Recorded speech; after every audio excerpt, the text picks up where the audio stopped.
దర్శక ధీరుడు ఎస్ఎస్ రాజమౌళి తీస్తున్న భారీ చిత్రం వారణాసి విడుదల కాకముందే వరుసగా వివాదాల్లో చిక్కుకుంటోంది.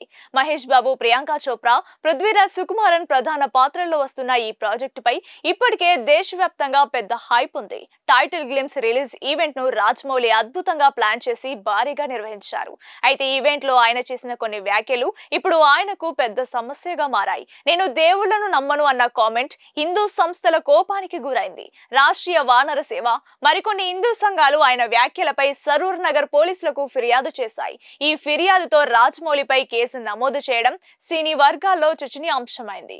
ఇప్పుడు ఈ వివాదం తగ్గకముందే మరో సమస్య తలెత్తింది. అదే వారణాసి టైటిల్ వివాదం.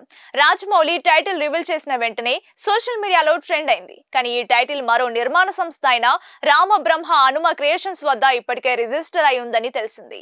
నిర్మాత సిహెచ్ సుబ్బారెడ్డి ఈ టైటిల్ ని 2023లో రిజిస్టర్ చేసుకున్నారు. 2026 వరకు రిన్యూ కూడా చేశారు. రెండు పక్షాలు టైటిల్ పై తమ హక్కులున్నాయని చెప్తున్నందున ఇది ఎలా పరిష్కారం అవుతుందో చూడాలి.